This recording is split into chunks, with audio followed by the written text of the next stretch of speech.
Assalamu alaikum, урматтуу мекендештер, касиеттүү кылым карыткан кыргыз элим.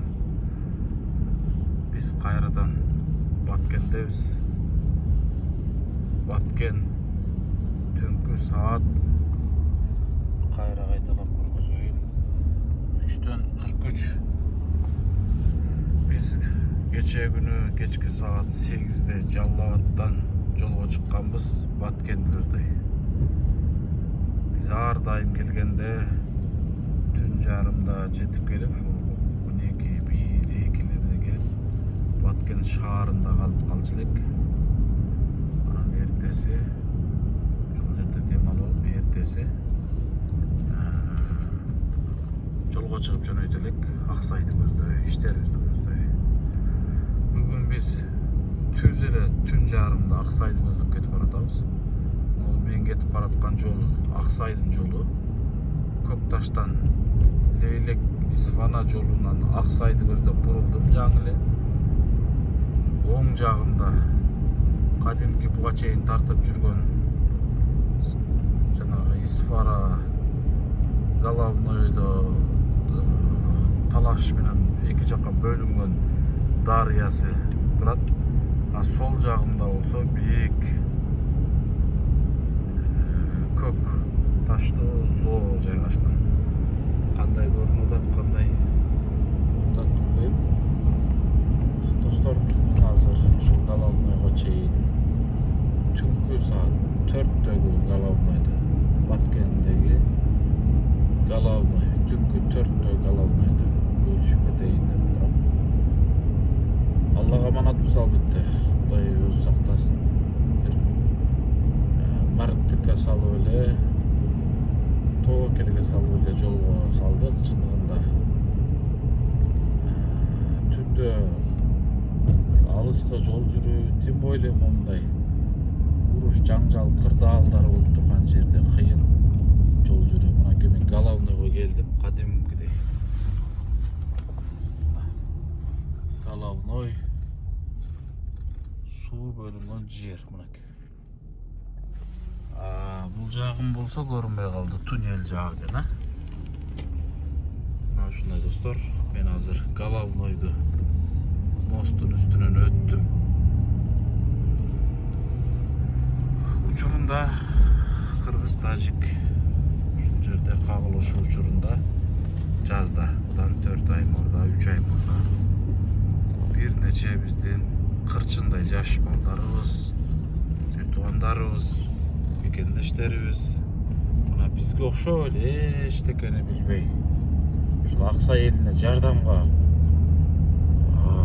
кагылышуу болуп атат экен дегенден жардамга деп кетип бараткан учурда эле мына ушул жолдо гражданский машиналар биякта турсун, кадимкидей больница, скорый машиналарындагы наркы бетте туруп атышып, бир нече туугандарыбыздын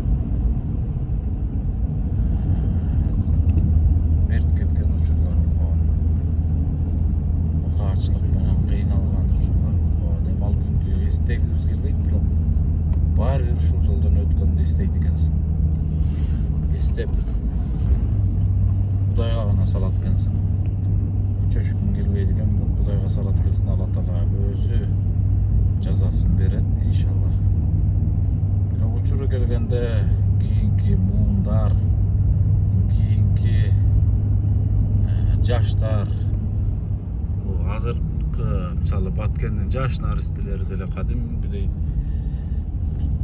тишин кычырата иштешип, баары бир өч алабыз дегенсип жаш балдары деле жүрөт. Биздин жаштар өч албаса дагы бирок Алла Таала сөзсүз кайтарат. Мына танка өртөнгөн жерин сол тарабында алып кетти. Ушул танка өртөнгөн, танканы дагы аты өртөп беришкен, билесиздер.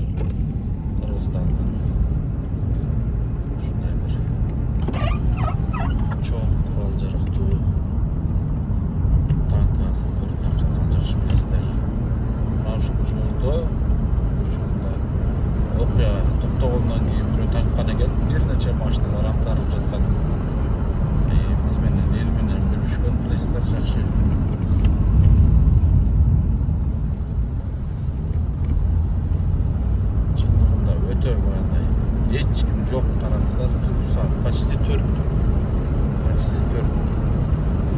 Hiç kim yok.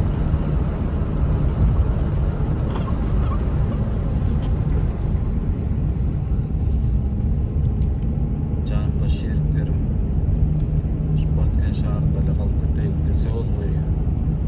Görüp geledi. Uyuma salıp koydum elem. Uykusu gelmeye geledi. Canımda bir şerik hakem var. Erten görüşüm. Erten yemekken bölüşüm var. Çakşak ağzı hoşa geledi. Albatta Kuday'dan buyruk var vermese de buyruk. Hayır varıp çatasınlar dep da taң kalsanızlar gerek. Oşol biz salgаны үйгө barıp жайгашабыз. Buyursa inşallah. Zahir ekebиз сонун кылып жайларды даярдап, ошондорду даярдап кайтты жанагы эле Zahir ekebиz кызматта.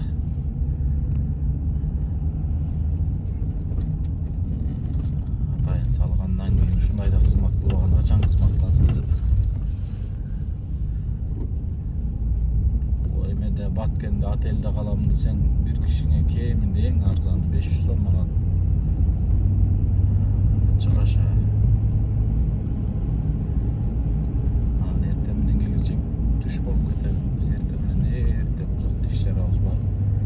Nege geletasыңар деп дагы таң калып атсаңыздар керек. Biz Batkende үйүбүздү Кудайым урса толугу менен бүттүк. İçin толтуруп тугандары сонун болгон кол килем, занавескаларды илишип, ушундай кызуу даярдык көрүшүп, кубанып, сүйүнүп, кызуу даярдык көрүп атышат. Биз ошол ачылышка даярдык. Кудай кааласа октябрдын достор, октябрдын бир 7-лерине болжолдоп атабыз. Болжолду октябрдын 7-сине. Себеби Бишкектен ошол күнү Баткенге самолет учат экен. Бишкектен бир нече коноктор келет. Жогорку кеңештин депутаттары келет. Вице-спикер Аида Камчыбековна келип катышат иншалла. Дин аалымдары келип катышат. Кыскасы өзгөчө ачылыш кылабыз деген үмүт бар. Себеби буга чейин бир нече иштерди билесиздер жакшы кылып, күлүү кылып ачылыш кылып келатабыз. Мына ошондой эле бунусун да өзгөчө кылып ачылыш кылайлы деген жакшы үмүт бар. Мен азыр мына өтүп аткан, мынакей бурулуп аткан мостто дагы могул жерде солдаттар турат. Көпүрөнүн эки чекеси көргөнгө чыгып кетти. Мынакей могул жол. Солдаттар ана уктабай турушат бечаралар. Кыргыздын баатырлары мына ушулар. Чын эл баатырлары мына ушулар. Уктабай турушат ошол жердечи. Анан үйүндө уктап кичине кыргызга кызмат кылмыш этип, кыргыз менен кыргыз площадька чыгып ушташса, ошолорго баатыр намын беришет. Мына ушундайларга баатыр намын беришкен. Уктабай турушат. Азыр сиздерге видеодон көргөзө албай калдым. Ушул жерде элдин коопсуздугун бул Аксайда канча миң калк жашайт? 4-5 миңдей калк жашайт. Ошо элдин коопсуздугу үчүн ушул жерде уктабай турушат. Бирок ушулардын дагы жоопкерчилигин сезип, Аксай эли дагы кадимкидей тикеметик жанга жан, канга кан болуп турушат. Ошол машиналар башка. Бул Кыргызстандын машиналары. Могул жол Варухка кирип кетет, билесиздер. Исфара менен Варух ушул жол аркылуу каттайт. Транзитный жол деп айтканда. Аксайга мен киргимин. Аксай айылы башталды. Аксайдын ортосунан ошол тажигели Варухка өтүп кетет. Транзитный жол. Мен азыр могул жерден Аксай жагына салбайм, билесиздер, буга чейин көргөзгөм. Жаңы Лейлекке түшкөн запас жолуна салам. Мына жака салсак Аксай Варух. Мен болсо түз эле оңго салдым. Ушундай. Видеобуздун минутасы 10 минут болуп калыптыр.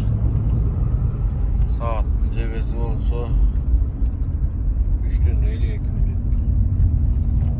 4-кө почти 10 мүнөт, 8 мүнөт калыптыр.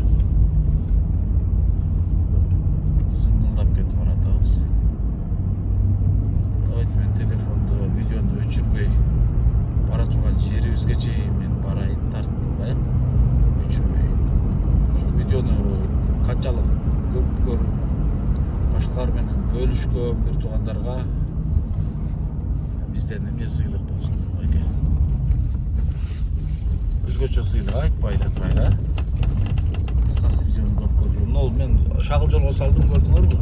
Эгер сол жакта асфальт жол менен түз кетсең, лейлеке айтканда запасты ушул жак менен да каттайт турган кошумча жол түшкөн экен. Бирок ал жолду толук бүтүрүшмөптүр. Толук аягына чыгып эле экен. Мына мен оң жакка салган ушу шагыл жол. Азыр мына жерде мен АБС өтөм. Бостун асты менен. Бул ошол Аксайдын үстү менен айланып, Аксай айылдын үстүн айланып барып, жанагы Варухтун кире беришине мен көргөзүп атпайбы мындай. Ошол жерден түшөт. Ошол жерден так түшөт да.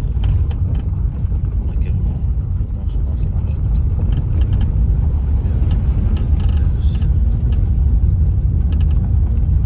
Караңгыда жол жүрүш чындыгында кооптуу.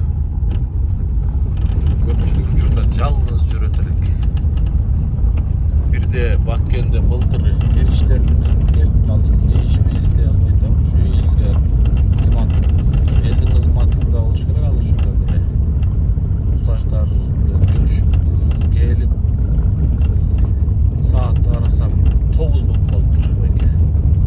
Кечки 9. Анан жатып калчудай болсом бекерле барганда убакыт кетчүдөй. Анан жолго чыгып айдадым таба келсем. Айдадым да Аллага аманат. Кудайдын буйругу деп. Жаңыз. О темир тулпарга да Кудай күч кубат берсин. Жолду калтырбайт. Çıkan olsam saat 2'de Oşko jettim. Oşko jetip abi ne kılsam ki Oşko kalıyı salsam mı de yarım saat baştan geçirip oyun oturdum da ertesi Jalloat'ta işim var. Koydum Jalloat'ta ayladım. Tam saat yarım degende Jalloat'ta gittim. Esте алган жакшы сапарлар болду. Жалгыз жүргөн сапар.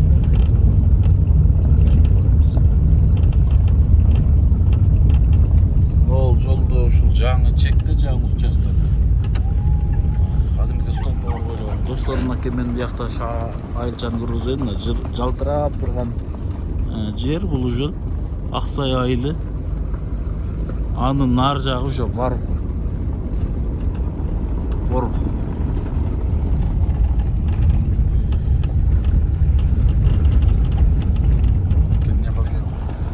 Akırından azdan üyde salgın ağaçlarına Zebeke Taciklerge karmalıp kalsak mı diye olaz azar? Taciklerge karmalıp kalsak mı?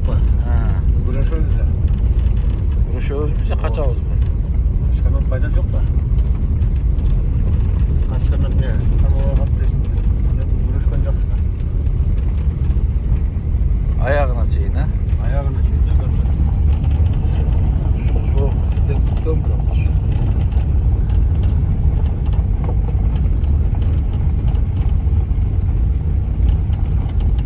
Bizde de şu Batken elin, Batken yerine kıyratıp koruma kızmatlı albasak dağı kolumuzdan gelgen kızmatlı aldım. Kızmatımızdan düşürüyoruz. Motor Batken eli.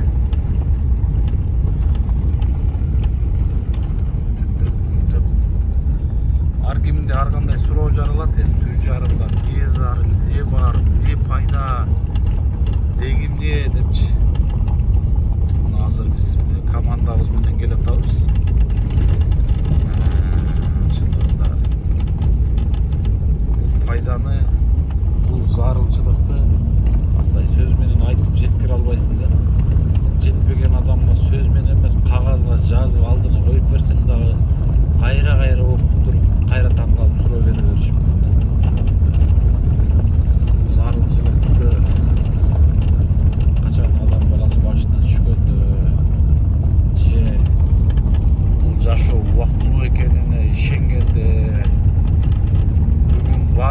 эртең жок экенибизди сезгенде баардыгыбыз бүгүнбү эртеңби түбөлүктүү чыныгы акыреттик жашоого кетерибизди билгенде анан түшүнүшсө керек көпчүлүк.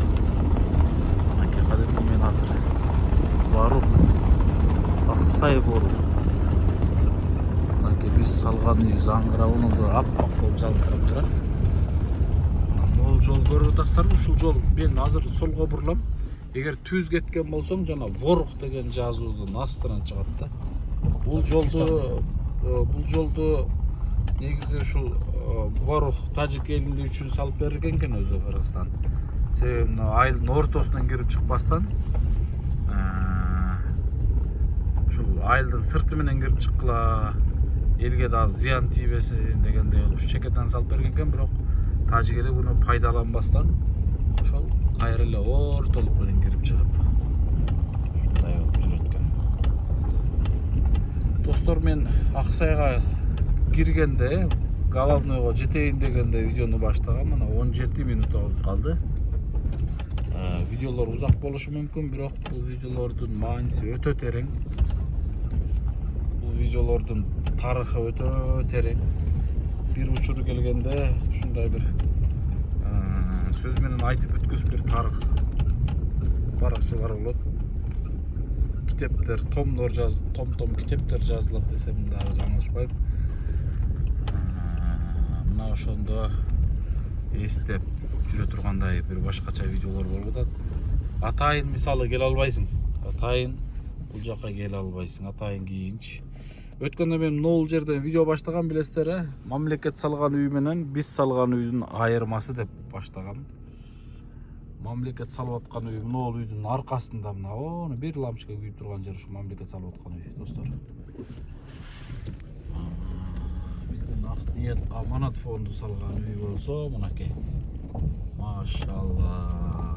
Мына өзүнчө бир дачага кирип келаткандай эле келет экенсиң го, карагылычы. Мына жолдорду тегиздеп, өзгөчө кылып, пешеходнойлорду кылып, засыпкаларды кылып, мына машалла. Чыныгы эмгек мээнет болуптур. Алла разы болсун. Мына керемет. Мен видеону өчүрбөй туруп тартып берейин. Саат түнкү 4-төн 1 өттү, достор, мекендештер. Машина кичине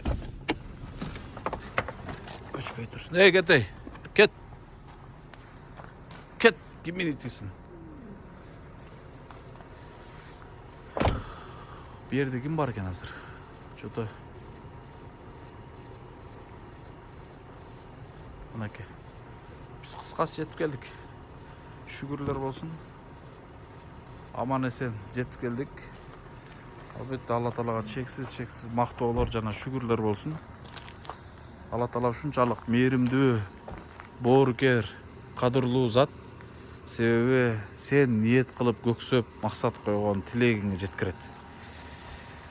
Биздин 4 тулпарыбыз, 4 буттуу тулпарыбыздын алдынан ушундай шамал өтө берсин. Аман эсен 6-7 сааттык жолго токтобостон алып келип койду. Мына ушундай, достор. Калган видеолорду эртең толук бөлүшөбүз.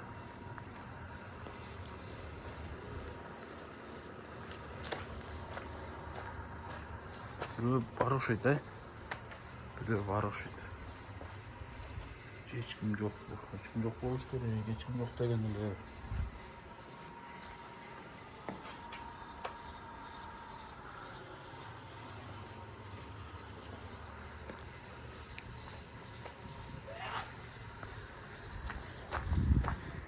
Эшигин алды сонун жазып калып коюшуптур.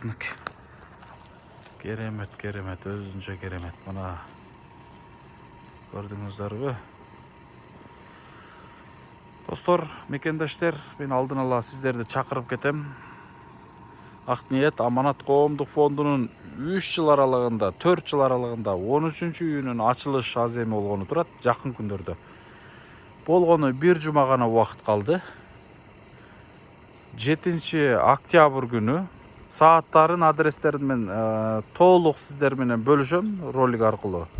Андыктан могул үйдүн ачылыш аземине келгени даярдык көрүңүздөр. Келиңиздер, баардыгыбыз жалпыбыз биргеликте ушул үйдүн ачылыш аземин өткөрүп, лентасын чогуу биргеликте кесип, үйдү биргеликте тапшырып берели иншалла. Алла таала ошону насип эткен болсун. Көрүшкөнчө, аманчылыкта. Көрүшкөнчө, тынч болуңуздар. Түнкү Баткен, таңкы саат 4. Баткенден жалпы мекендештерибизге жылуу салам. Ассаламу алейкум.